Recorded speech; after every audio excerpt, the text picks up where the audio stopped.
আসসালামু আলাইকুম সুপ্রিয় শিক্ষার্থীরা। আজকে আমরা মডিফায়ারের একটা গুরুত্বপূর্ণ টপিক অ্যাডভার্ব এবং অ্যাডভার্বিয়াল ফ্রেজ সম্পর্কে আলোচনা করার চেষ্টা করব।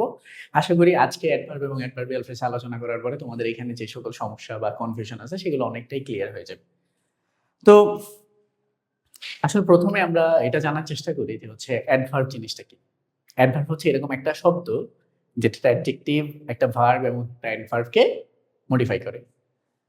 সেম কাজটা যখন একটা ফ্রেজ দ্বারা করা হয় সেটার নাম অ্যাডভার্বিয়াল ফ্রেজ। অর্থাৎ অ্যাডভার্বিয়াল ফ্রেজ হচ্ছে এরকম একটা শব্দগুচ্ছ যেটা একটা অ্যাডজেক্টিভ, একটা অ্যাডভার্ব এবং একটা ভার্বকে মডিফাই করে।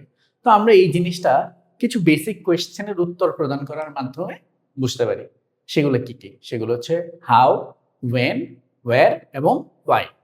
তো আমরা একটু যদি পিছনের এক্সাম্পলগুলো দেখি, প্রত্যেকটা প্রশ্নে তোমরা প্রত্যেকটা বাক্যই তোমরা দেখতে পাচ্ছ হি টিচেস ইংলিশ, সে ইংরেজি পড়ে। তো আমরা সে প্রথমে যদি আমরা এই বাক্যটা দেখি যে হি টিচেস ইংলিশ, সে কিভাবে ইংরেজি পড়ায়, হাউ, সে কেমন ইংরেজি পড়ে। হি টিচেস ইংলিশ ওয়েল, সে খুব ভালো ইংরেজি পড়ে, সে ভালো ইংরেজি পড়ে। এই যে ওয়েল যে ওয়ার্ডটা, এটা সে কেমন ইংরেজি পড়ায় সেই জিনিসটার উত্তরটা দিতে পারছে কিনা, এই প্রশ্নটার উত্তরটা দিতে পারছে কিনা।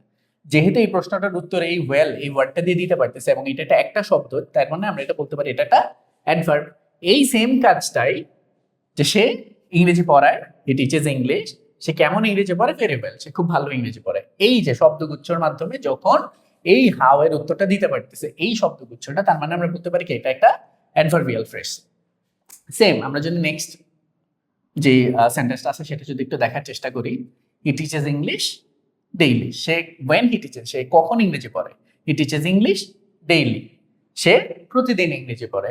এই যে ডেইলি ওয়ার্ডটা দিয়ে আমরা ওয়েন এর উত্তরটা দিতে পারছি কিনা, যেহেতু আমরা বলতে পারি যে হচ্ছে ওয়েন এর উত্তরটা আমরা এই ডেইলি ওয়ার্ডটা দিয়ে দিতে পারতেছি এবং এটা যদি একটা শব্দ, তার মানে এটা একটা adverb. Same he teaches English in the morning, কখন সে ইংরেজি পড়ায়, সকালবেলা। এই যে একটা শব্দগুচ্ছ, এটা মূলত আমার এই ওয়েন এর উত্তরটা যেহেতু দিতে পারতেছে, তার মানে আমরা কি বলতে পারি এটাও একটা অ্যাডভার্বিয়াল ফ্রেজ। এখন হি টিচেস ইংলিশ হিয়ার, সে কোথায় ইংরেজি পড়ে, সে এখানে ইংরেজি পড়ে, হিয়ার। এই যে শব্দটা আছে এটা দিয়ে আমরা মূলত এই ওয়্যার এই যে প্রশ্নটা এটার উত্তর দিতে পারতেছি যেহেতু, তার মানে আমরা বলতে পারি এটা একটা adverb. He teaches English around the corner, সে কোথায় ইংরেজি পড়ায়, আশেপাশে কোথাও সে ইংরেজি পড়ে।